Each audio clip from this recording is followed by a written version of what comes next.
በዓለም ላይ በጣም የታወቀና በሚሊዮኖች የሚወደድ ተጫዋች ማን ነው ብለን ብንጠይቅ ብዙ ሰዎች ያንን ስም ይጠራሉ፣ ክርስቲያን ሮናልዶ።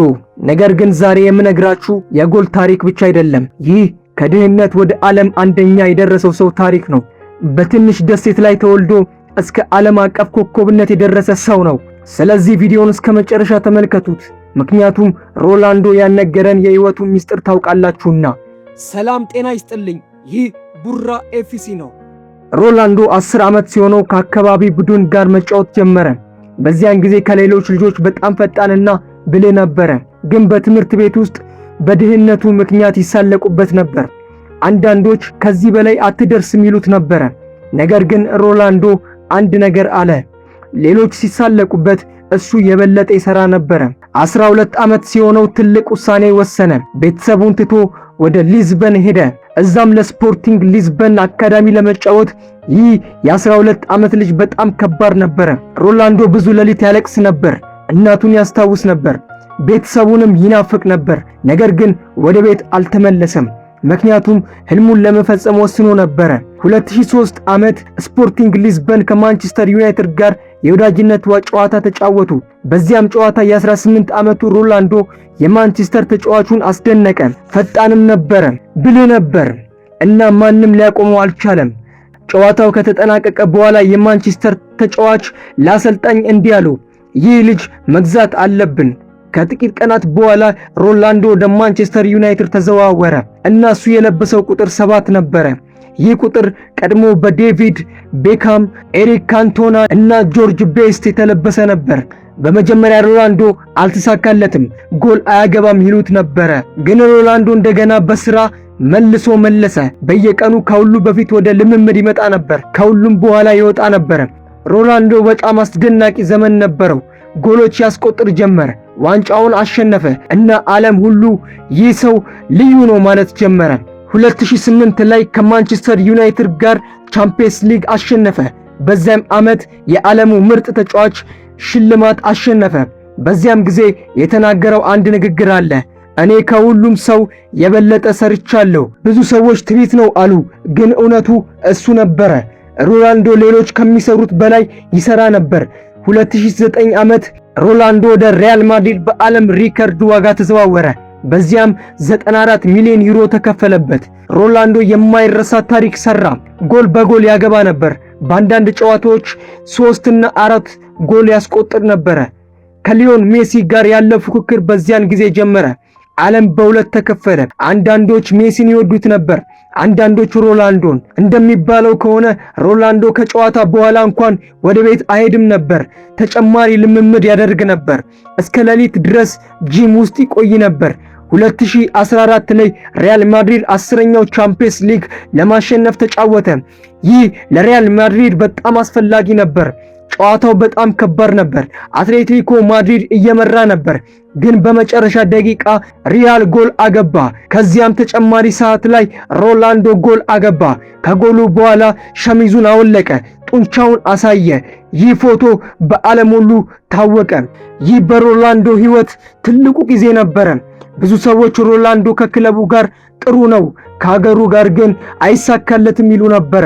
ግን 2016 ላይ ሮናልዶ ይህንን አሳየ። ፖርቹጋል 2016 ፍጻሜ ደረሰ።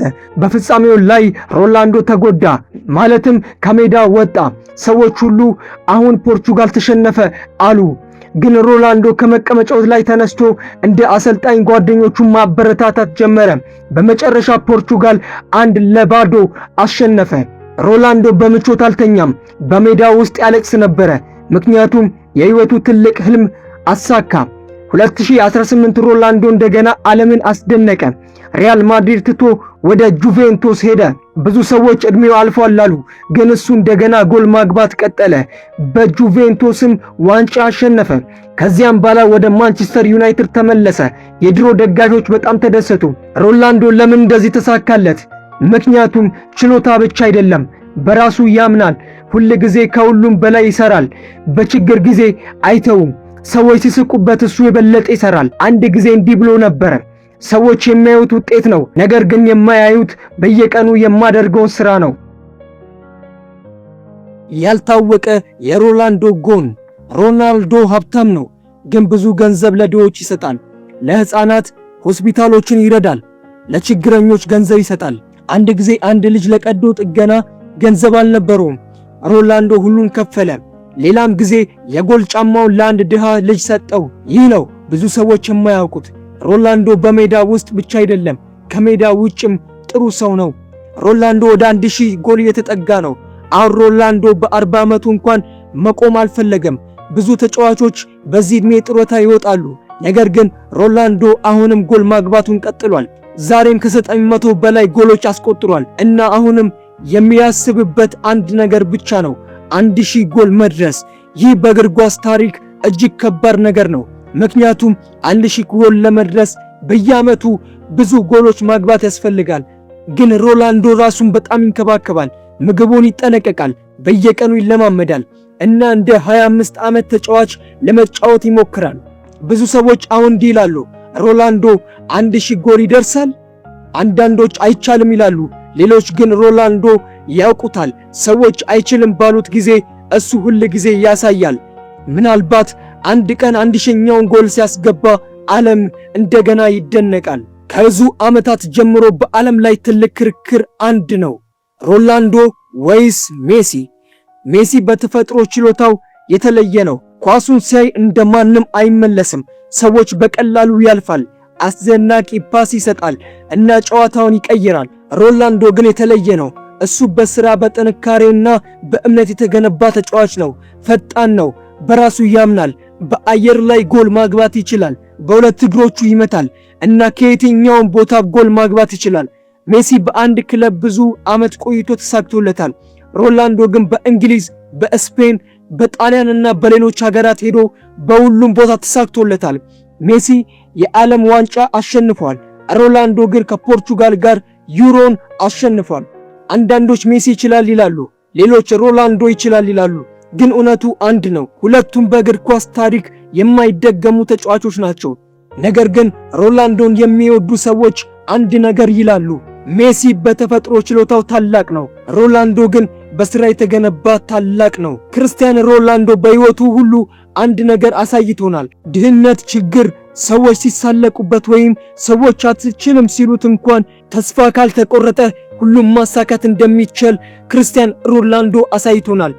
በትንሽ ደሴት የተወለደ ልጅ ዛሬ ዓለም ያውቀዋል። ይህ ምክንያቱም ችሎታ ብቻ አይደለም፣ ስራ፣ ትዕግስትና በራስ ላይ ያለው እምነት ነው። ቪዲዮን ከወደዳችሁት ላይክ አድርጉት፣ ቻናሉን ሰብስክራይብ አድርጉት እና በኮሜንት ውስጥ ሮናልዶ ወይስ ሜሲ አስተያየታችሁን ጻፉልን። ይህን ቤት ሰብስክራይብ ማድረግ እንዳይረሳ። ይመቻችሁ።